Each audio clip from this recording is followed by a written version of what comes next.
मैं अभी दुमका गया था, वहाँ के लोगों ने जानकारी दी 1000 ट्रक अवैध पत्थर रात में पुलिस पकड़ती है और सुबह छूट जाती है। तो ये सरकार में, कांग्रेस झारखंड मुक्ति मोर्चा गठबंधन की सरकार में झारखंड की राजनीति को एक अवैध व्यापार का अड्डा बना दिया है। ये 10 महीने में इसकी स्थिति है और सिर्फ जनता का ध्यान भटकाने के लिए ये कहता है कि सरकार का खजाना खाली है, और अब आरोप लगा रहा कि केंद्र हमें सहयोग नहीं कर रहा। ये सिर्फ अपने बड़े बड़े वादे जो चुनाव के दरमियान किए थे उन यादों को पूरा ना कर अब ये केंद्र पर हर चीज़ को, यानी अपनी जिम्मेदारी को भूलो और हर दिन प्रतिदिन हर बात के लिए केंद्र को कोसो। यही इसकी राजनीति चल रही है। जहाँ तक वो बड़े बड़े बयान दे रहे हैं डीवीसी के मामले में, तो मैं आपको जानकारी दूँ, डीवीसी में हम लोग ने जब 2014 में मुख्यमंत्री हेमंत सोरेन जी थे, इसी तरह 6000 करोड़ रुपये डीवीसी का बकाया था। हमने उदय योजना के तहत 2015 के 16 में 6000 करोड़ रुपया डीवीसी को दिया था। सारा कागज़ पर डेट वाइज है मेरे पास। हर महीना डीवीसी का जो बिजली का कंजप्शन होता था, हमारी सरकार 100 करोड़ 200 करोड़ और इस तरह 5 वर्ष के अंदर 7000 करोड़ रुपया हम लोग ने डीवीसी को दिए। ये जो बकाया है 3000 4000 जो भी करोड़, ये पार्लियामेंट चुनाव के समय से का बकाया है और ये राज्य सरकार की जिम्मेदारी। जिस तरह 2014 में उसने 7000 करोड़ डीवीसी का बकाया छोड़ा और हमारी जिम्मेदारी थी और हमने उस जिम्मेदारी को निभाया। तो ये वर्तमान सरकार अपनी जिम्मेदारी से भागे ना, अपनी जिम्मेदारी को समझे और जो भी केंद्र सरकार का बकाया, क्योंकि डीवीसी का उत्पादन तभी होगा जब कोयले का उसको उत्पादन मिलेगा। कोल इंडिया कोल तभी देता है जब उसको पैसा मिले। तो ये बात सरकार को समझनी चाहिए और केंद्र और राज्य मिलकर राज्य को विकास की नई ऊंचाई में ले जाने के बजाय केंद्र सरकार से टकराव कर जनता को फिर गुमराह करने का काम, जिस तरह 2019 में गुमराह करने का काम किया, आज भी ये सरकार फिर जनता को गुमराह कर हर बात के लिए केंद्र सरकार को कोसो प्रतिद्वंद, यही इसकी राजनीति हो गई। कानून व्यवस्था पूरी तरह ध्वस्त हो गया, अर्थव्यवस्था का दिवाला निकाल दिया। एक तरफ खजाना खाली की बात करता, तो मैं मुख्यमंत्री से जानना चाहता हूँ, निवेशक यहाँ जो निवेश किए थे, चाहे वो टेक्सटाइल सेक्टर में हो, फूड प्रोसेसिंग सेक्टर में हो या फुटवेयर सेक्टर में, जिसमें 10,000 लोग हमारी बच्चियां काम कर रहे थे, सारे चाहे अरविंद मिल्स हो या फिर किशोर एक्सपोर्ट्स हो, सारे वापस फिर जा रहे हैं। हमारी बच्चियां फिर पलायन कर रही हैं। जहां एक तरफ इन्वेस्टर यहां छोड़ के जा रहे हैं, आप एनआरआई इन्वेस्टर के लिए दिल्ली में शक्ति भवन में मुख्यमंत्री बनने के साथ शक्ति भवन, शक्ति नई दिल्ली में शक्ति रोड में 6 लाख रुपए का गेस्ट हाउस आपने महीना रख लिया, करोड़ों रुपया उस गेस्ट हाउस में खर्च कर रहे हैं।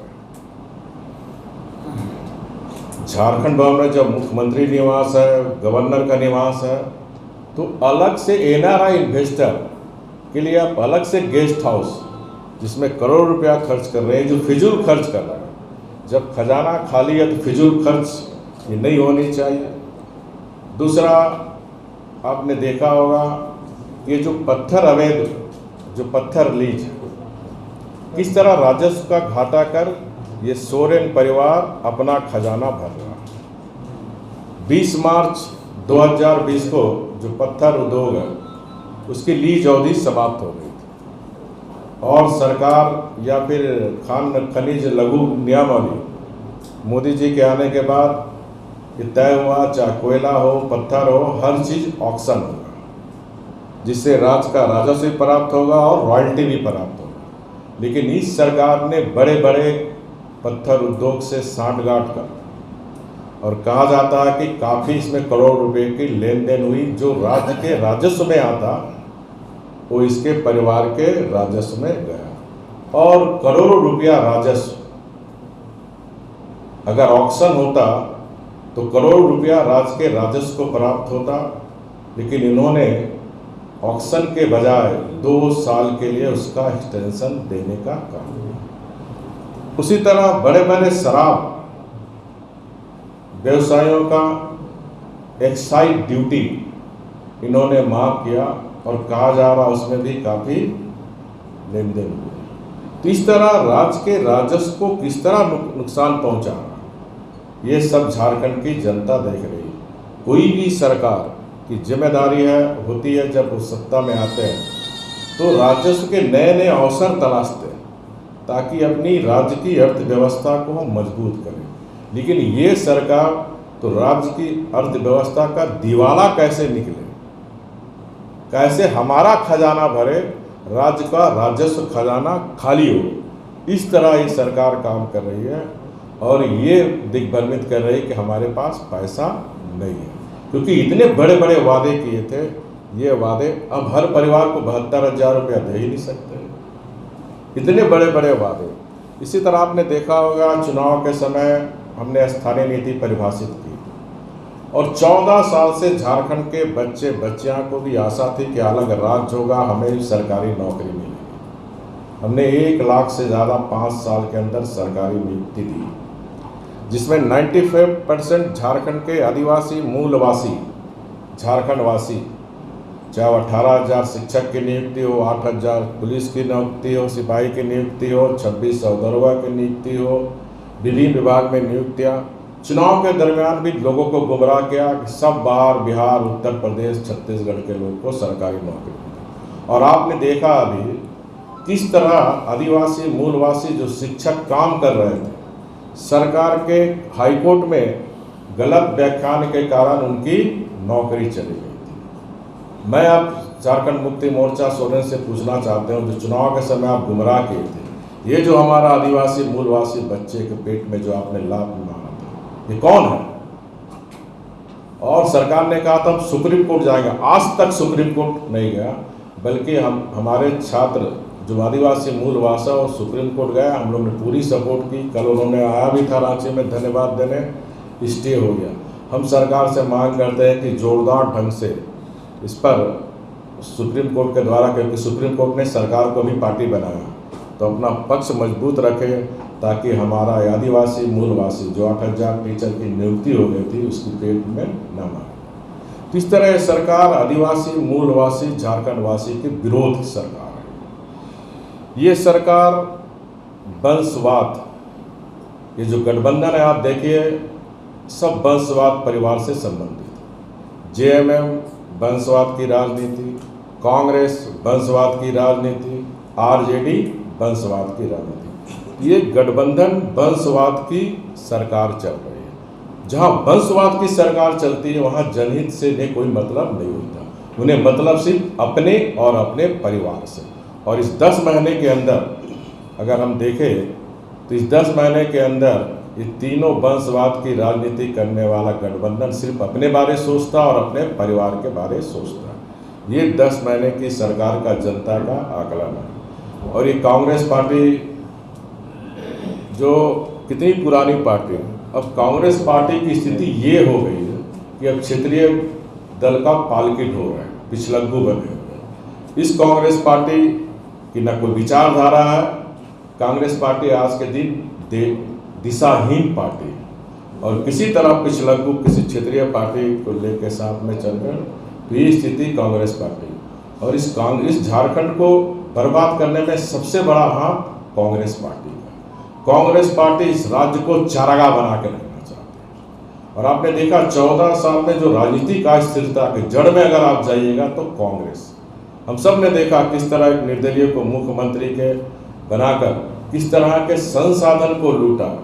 एक गरीब आदिवासी मधु कोड़ा को मुख्यमंत्री बनाकर सारा मधु कांग्रेस पार्टी खाया और कोड़ा खाने के लिए होटवार जेल भेज दिया। ये भी झारखंड की जनता ने देखी। आज भी कांग्रेस की मंशा है कि ये जो हमारा मुख्यमंत्री है, लोग की धारणा बन गई सबसे अयोग्य मुख्यमंत्री, न इसके पास कोई दृष्टि है न कोई बुद्धि है।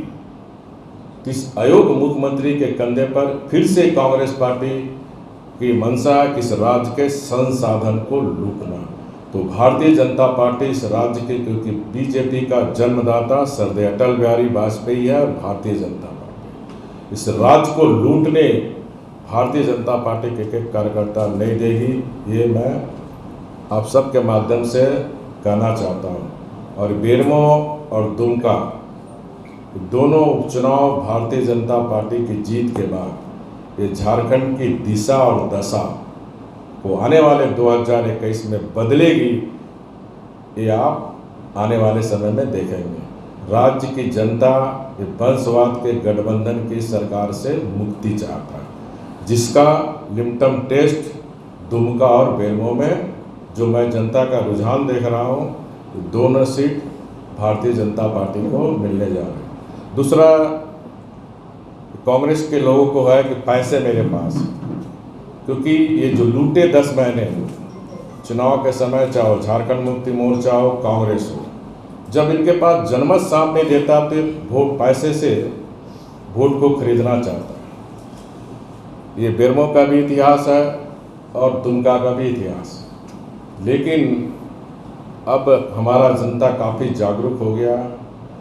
अब इस दोनों चुनाव में पैसा नहीं जीतेगा, बल्कि गरीब आदिवासी बेरमो के, दुमका के पसीना जीतेगा। ये चुनाव अवैध पैसे और गरीब मेहनतकश मजदूरों का, झारखंड वासियों का पसीना के बीच है। और इस चुनाव में गरीब का पसीना जीतेगा, अवैध कमाया हुआ धन, पैसा, रुपया हारेगा। ये भी दो चुनाव संदेश पूरे देश को देंगे। धन्यवाद।